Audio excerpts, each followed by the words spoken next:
तो hello my dear students, आपका novel classes पर फिर से स्वागत है। तो चलिए शुरू करते हैं। आज फिर से नेक्स्ट वीडियो में जो है नॉर्मेलिटी और मोलैरिटी के बीच में संबंध जो है हम लोग यहाँ पे बताएंगे और साथ में हम लोग जो है नेक्स्ट टॉपिक बताएंगे। तो तक लिए हम यहाँ पे पहले डिस्कस कर लेते हैं नॉर्मेलिटी और मोलैरिटी के बीच में संबंध क्या होता है और the relation between normality and molarity. तो सबसे पहले आपको नॉर्मेलिटी का फॉर्मूला आपको पता होगा और मोलैरिटी का फॉर्मूला पता होगा। अगर नहीं पता है तो आपको यहाँ पे वीडियो नंबर 4 में जाके देख लेना, 4 और 5 में होगा। तो यहाँ पे चलिए शुरू करते हैं। सबसे पहले देखिए, आपको मोलैरिटी बराबर होता है, मोलैरिटी बराबर होता है number of mole of solute upon volume of solution. In means हम कह सकते हैं कि n/v होता है n ऑफ यहाँ पे सॉल्यूट होता है, मोल ऑफ सॉल्यूट बटे में वॉल्यूम ऑफ सॉल्यूशन। अगर ये लीटर में होना चाहिए तो यहाँ पे m का वैल्यू आ जाता है n/v। आप इसको ऐसे भी लिख सकते हैं, नंबर ऑफ मोल को क्या लिखते हैं, वेट अपॉन मोलिकुलर वेट। तो इसको आप लिख सकते हैं W अपॉन में m into VS in litre की बात कर रहे हैं यहाँ पे। तो m बराबर आ जाता है W बटे में m इंटू VS। तो ये आपको पहले ही बता चुके हैं। अब नॉर्मेलिटी की बात करते हैं। नॉर्मेलिटी बराबर क्या होता है, अगर इसको हिंदी में लिखना तो लिख लीजिएगा, विलय के मोलों की संख्या बटे में विलयन का आयतन लीटर में। ये हमने पहले लिखा रखा है। नॉर्मेलिटी बराबर होता है नंबर ऑफ ग्राम इक्विवेलेंट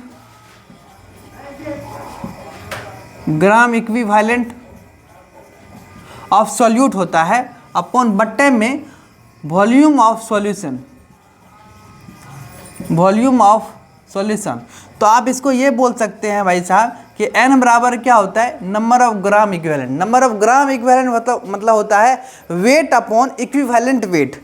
यहाँ पे इसके जगह आप लिख सकते हैं number of gram equivalent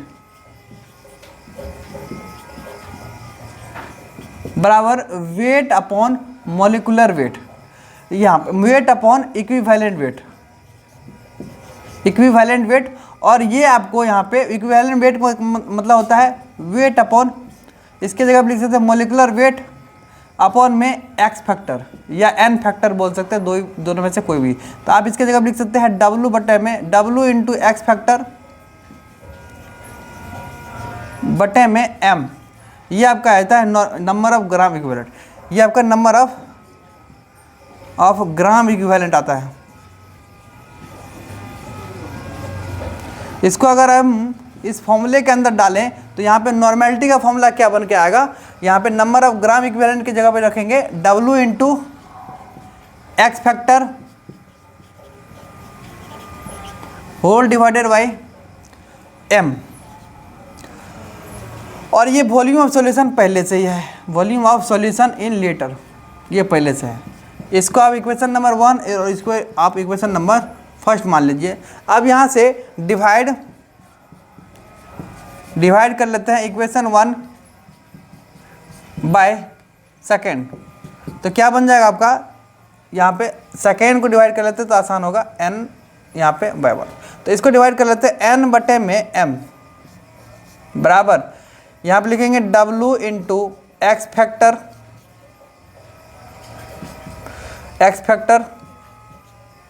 divided by m into volume of solution multiply. देखिए इसको डिवाइड करेंगे तो ये नंबर पलट जाएगा। यहाँ पे जब इसको डिवाइड करेंगे इसके नीचे में रखेंगे तो ये नंबर पलट जाएगा। इस तरह से डिवाइड का मल्टीप्लाई में करते हैं तो यहाँ पे नंबर पलट जाती है।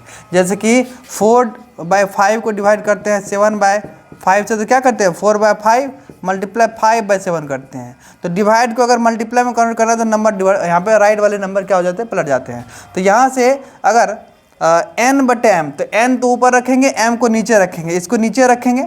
ये डिवाइड में है चूँकि, तो इसका जाना मल्टीप्लाई में करने के लिए इसका पलटना है। तो यहाँ पे आ जाएगा m into VS in litre divided by ये आ जाएगा W।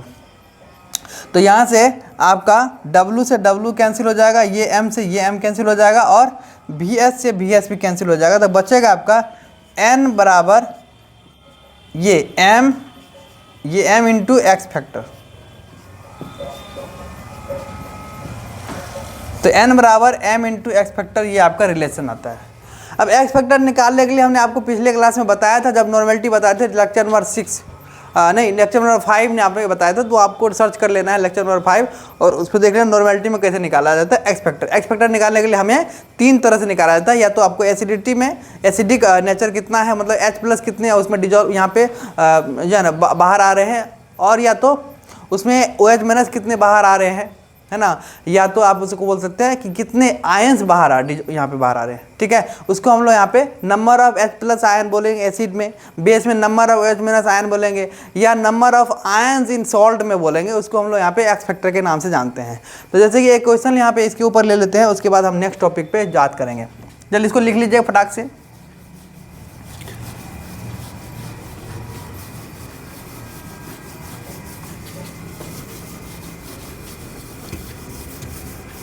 तो आपका रिलेशन क्या बना, ये वाला आपका रिलेशन बना। यहाँ पे इसके बीच में रिलेशन जो बना, नॉर्मेलिटी बराबर मोलरिटी इनटू एक्स फैक्टर। ये आपका मोलरिटी है और ये आपका नॉर्मेलिटी है।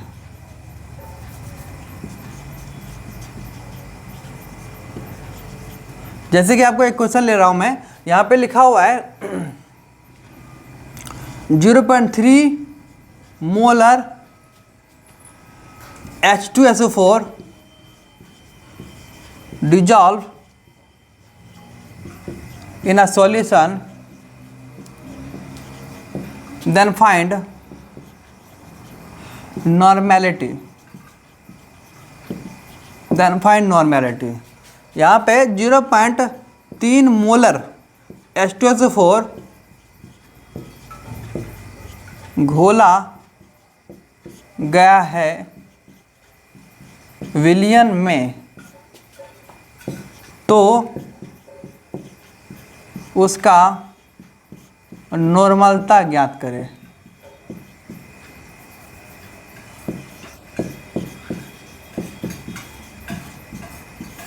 नॉर्मलता ज्ञात करें। ओके, तो यहाँ से आपको सब कुछ गिवन है। सबसे पहले मोलरिटी गिवन है। मोलरिटी आपको गिवन है यहाँ पे कितना, 0.3 मोलर।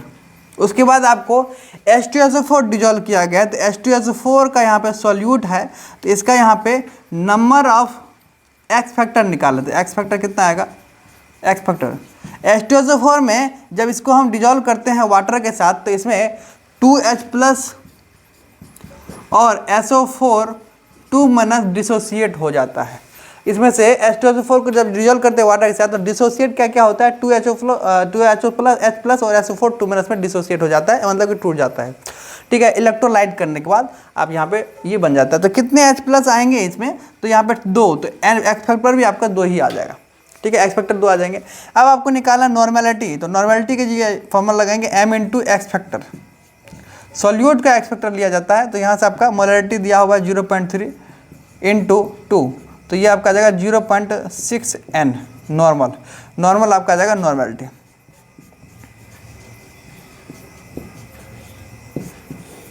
ठीक है, ये आपका नॉर्मेलिटी आ जाएगा। तो इस तरह से बहुत ही आसान क्वेश्चन पूछा जाता है आपको यहाँ पे। तो इसको जो है ना लिख लीजिए, और नॉमरिकल आप जो है ना नीचे में पिन कर दूंगा मैं, उससे बना लीजिएगा। बाकी नेक्स्ट टॉपिक के लिए हम लोग आगे बढ़ते हैं, तब तक इसको नोट डाउन करिए।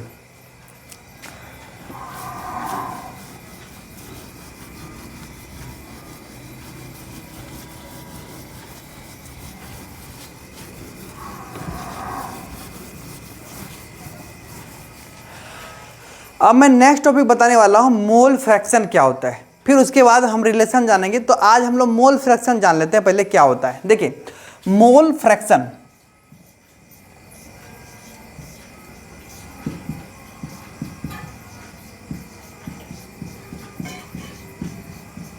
इसको हिंदी में मोल अंश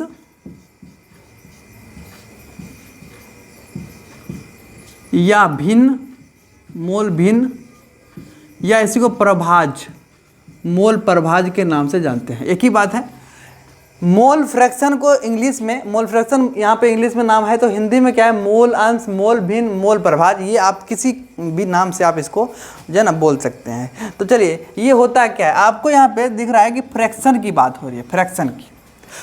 सपोज आपको यहाँ पे एक सॉल्यूशन लिया गया है, इस सॉल्यूशन के अंदर हमने सॉल्यूशन के बारे में टॉपिक 4 लेक्चर में बताया है। तो सॉल्यूशन के बारे में यहाँ पे देखिए, अगर कोई चीज़ का आप सॉल्यूशन बनाते हैं, किसी भी जो ना यहाँ पे सब्सटेंस का सॉल्यूशन अगर आप बनाते हैं, तो इसमें आपको बहुत सारे यहाँ पे जो ना पदार्थ को मिक्स करना पड़ता है, तब जाके सॉल्यूशन बनता है। और वो भी होमोजेनियस सॉल्यूशन होना चाहिए, होमोजेनियस सब्सटेंस को मिक्स किया जाता है, मतलब कि होमोजेनियस मिक्सचर होना चाहिए जो भी आपको सॉल्यूशन बनता है। तो वो होमोजेनियस मतलब पूरी तरह से वो डिजॉल्व हो जाता है, आपको वहाँ पे पार्टिकल छोटे छोटे होते दिखाई नहीं पड़ने चाहिए, मतलब हर जगह पे यहाँ पे डिजॉल्व हो जाना चाहिए, हर जगह पे यहाँ पे क्या होता है, यूनिफॉर्म डिजोल्वेशन होता है। तो उसको हम लोग यहाँ पे यूनिफॉर्म यहाँ पे वो होता है, तो इसलिए होमोजेनियस मिक्सचर बोलते हैं। तो ये आपको होमोजेनियस मिक्सचर ही सॉल्यूशन कहलाता है, ठीक है। तो इसमें 2 सब्सटेंस भी हो सकता है और 2 से अधिक सब्सटेंस भी हो सकता है, जिससे आपको यहाँ पे सॉल्यूशन बनेगा, ठीक है।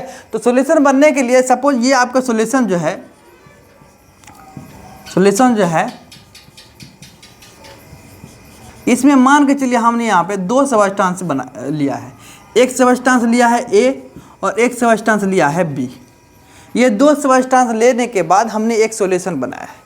तो यहाँ पे क्योंकि हम मोल की बात कर रहे हैं, तो मोल की यहाँ पे बात करें कि ए का मोल है Na और बी का मोल है Nb सपोज, और पूरे सॉल्यूशन जो बना है ना, सॉल्यूशन का मोल अगर NS है सपोज, मतलब कि Na प्लस Nb है, Na प्लस Nb है, तो हम जिसका मोल अंश निकालते हैं उसका मोल खुद का, बट्टे में कुल विलयन का मोल हम यहाँ पे लिया करते हैं, ठीक है। उसको हम लोग, उन दोनों का अनुपात को हम लोग क्या बोलते हैं, मोल अंश बोलते हैं।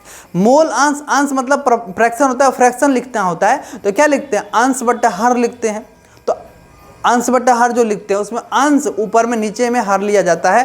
तो यहाँ पे हर क्या होगा, विलियन का, क्योंकि विलियन का आप यहाँ पे तो यहाँ पे मोल फ्रैक्शन निकाल दो, विलियन में कितना हमने सॉल्यूट पार्टिकल्स डिजोल्व किया उसका मोल बट्टे में कुल विलियन का मोल है ना, उन दोनों का रेशियो क्या कहलाता है, आपको मोल अंश कहलाता है। तो यहाँ पे लिखेंगे सब्सटेंस, जिसका भी सब्सटेंस, जो भी सब्सटेंस है उनका मोल अंश अगर निकालो तो उसका मोल जो है ना, सब्सटेंस का मोल बट्टे में विलियन का mole is called mole fraction. तो यहाँ पे लिखिए number of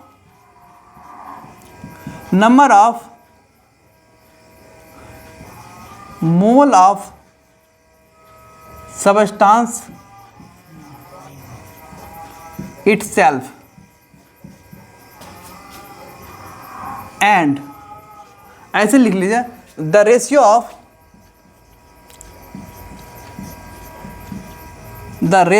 number of mole of substance itself and the mole of solute and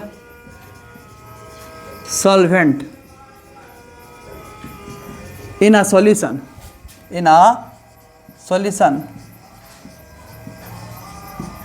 is called, solute और सॉल्वेंट का मतलब हो गया यहाँ पे सॉल्यूशन का मोल, हम यहाँ पे लेंगे कॉल्ड मोल फ्रैक्शन।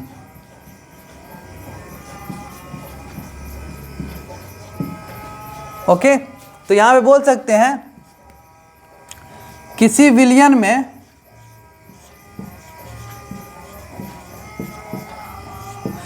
विलयन में पदार्थ के खुद का मोल एवं विलय एवं विलायक के मोल का अनुपात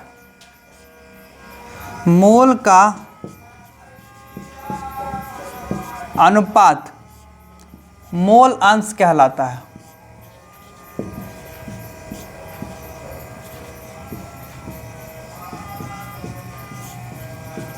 ओके, अगर आपको मान के चलिए let A and B are two substance,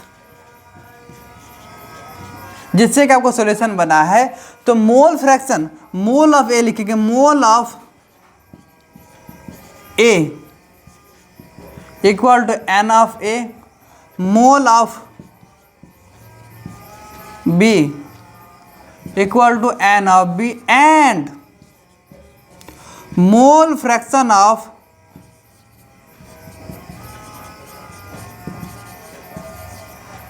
A is equal to chi A, इसको बोला जाता है chi, chi, and mole fraction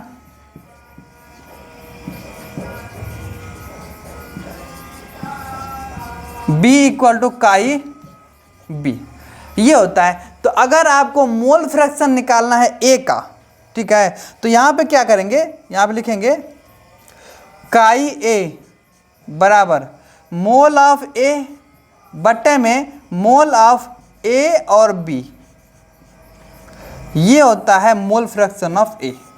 जिसका भी मोल अंश निकालते हैं, मोल फ्रैक्शन निकालते हैं, उसका मोल बट्टे में खुद सॉल्यूशन का मोल। सिमिलरली आप काई बी लिख सकते हैं मोल ऑफ बी बट्टे में mole of A plus mole of B, ये आता है आपका मोल फ्रैक्शन। ओके, ये चीज़ें मोल फ्रैक्शन आती है। अब यहाँ पे क्या होता है कि हमेशा mole fraction of each substance, sum of, ऐसे बोलते हैं mole, sum of mole fraction of each substance in a solution is always 1। Okay, एक होता है हमेशा। तो यहाँ पे लिखेंगे हमेशा, जैसे कि यहाँ पे दो सबस्टांस से आपको मोल, यहाँ पे सॉल्यूशन बनाया गया, तो यहाँ पे दो सबस्टांस का मोल फ्रैक्शन जो भी होगा उनका सम यहाँ पे 1 होगा। तो यहाँ पे बोल सकते हैं देयरफॉर काई ए प्लस काई बी, ये आपका 1 होगा हमेशा। यहाँ पे इसको यहाँ पे हाईलाइट कर लीजिएगा। मोल फ्रैक्शन ऑफ ए बोलिए और sum of mole fraction of B बोलिए, दोनों का सम हमेशा 1 आएगा। तो अगर आपको कभी ज़रूरत पड़े ए का, तो आप 1 माइनस काई बी लिख सकते हैं। अगर आपको काई बी का ज़रूरत पड़े, अगर दो ही सबस्टांस है, तो 1 में से इसको घटा सकते हैं, तो काई ए आ जाएगा। अगर आपको इसको प्रूव करना है तो प्रूव कर सकते हैं। देखिए LHS को उठाइए, 1 आएगा। काई ए प्लस काई बी, काई ए प्लस काई बी कितना हो जाएगा, इसके जगह आप लिखेंगे n A divided by n A plus n B upon में प्लस एन बी अपॉन में n A plus n B. तो यहाँ से एलसीएम जब लेंगे हम, तो यहाँ पर जाएगा n A plus n B, और न्यूमरेटर में आएगा आपका n A plus n B. दोनों आपका सेम है तो कट के बन जाएगा 1, that is RHS, that is RHS। तो इस तरह से हम यहाँ पे इसको बोल सकते हैं कि प्रूफ यहाँ पे हो जाएगा। सिमिलरली अगर आपको 3 सबस्टांस दिया हुआ है सॉल्यूशन के अंदर, देखिए सॉल्यूशन यहाँ पे 2 सबस्टांस भी हो सकता है और 3 सबस्टांस से भी बनता है, ठीक है। तो 3 सबस्टांस अगर है तो उन सब का भी मोल फ्रैक्शन निकालें तो बहुत ही आसान है। यहाँ पे देखिए, अगर आपको लिख लीजिएगा इसको फटाफट, जैसे कि आपको यहाँ पे आपको यहाँ दिया हुआ है एक सॉल्यूशन के अंदर 3 सबस्टांस है, let A B C are 3 substance.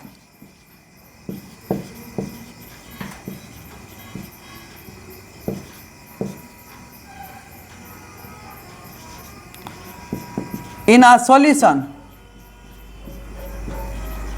then mole fraction of A आ जाएगा मोल ऑफ ए बट्टे में mole of A plus mole of B plus mole of C. Similarly अगर आप मोल फ्रैक्शन ऑफ बी निकालना चाहे तो बोलेंगे mole of B upon mole of A plus mole of B plus mole of C. उसी तरह से अगर आप मोल ऑफ सी निकालना चाहे, क्योंकि 3 सबस्टांस है तो तीनों का मोल अगर अलग अलग सेपरेटली निकाल सकते हो, तो मोल ऑफ सी बट्टे में mole of A plus mole of B plus mole of C. इस तरह से आप यहाँ पे लिख सकते हैं। जितने भी सबस्टांस है उसका मोल बट्टे में टोटल सॉल्यूशन में जितने भी पार्टिकल्स हैं ना, सबका मोल है ना, वो आ जाता है मोल फ्रैक्शन ऑफ दैट सबस्टांस। अब यहाँ पे 3 सबस्टांस है तो तीनों का सम, तीनों के मोल फ्रैक्शन का सम यहाँ पे 1 आएगा, 1 आएगा इस तरह से, ठीक है, इस तरह से आएगा। तो यहाँ पे आपको इस तरह से क्वेश्चन बनाना है मोल फ्रैक्शन का, बड़ा ही आसान है मोल फ्रैक्शन। चलिए इसके ऊपर एक छोटा सा न्यूमेरिकल कर लेते हैं, फिर हम यहाँ पे नेक्स्ट बढ़ेंगे आगे। देखिए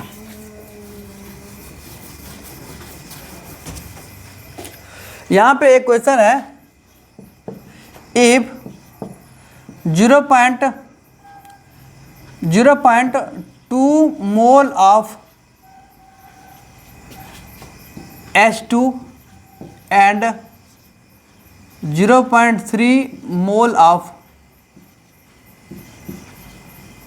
NH3 dissolve in a solution,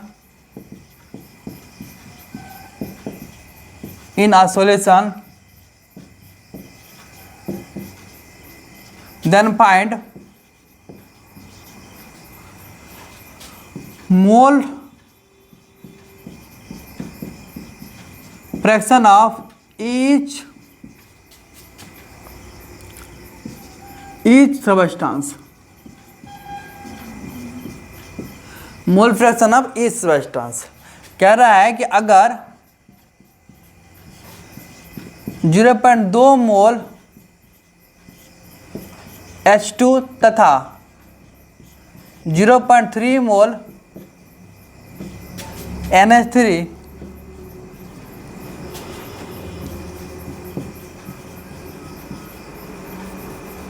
को या घोल कर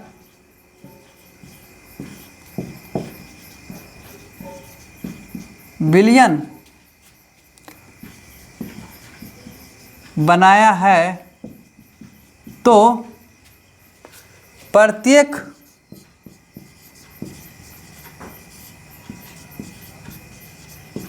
पदार्थ का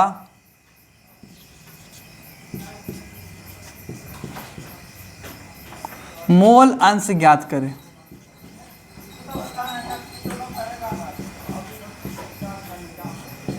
चूंकि यहाँ पे 2 ही सबस्टांस से विलयन बनाया गया है तो इसमें आपको एक है आपका मोल फ्रैक्शन, सॉल्यूशन अगर लिखना है तो मोल ऑफ ए मतलब H2, मोल ऑफ H2 दे रखा है 0.3, मोल ऑफ NH3 यहाँ पे जिसका मोल, जैसे वहाँ पे A था तो A लिखते थे, यहाँ पे NH3 है तो NH3 लिखेंगे, इसका मोल दे रखा है 0.3। तो आपको मोल फ्रैक्शन ऑफ N2 ये H2 और NH3 निकालना, तो यहाँ पे लिखेंगे मोल फ्रैक्शन ऑफ H2, ये आ जाएगा mole of H2 divided by mole of H2 plus mole of NH3। तो यहाँ से कितना आ जाएगा 0.2 बट्टे में 0.2 प्लस 0.3, यहाँ से आ जाएगा 0.2 अपॉन में 0.5, ये पॉइंट से ये पॉइंट जाएगा, बचेगा 2/5,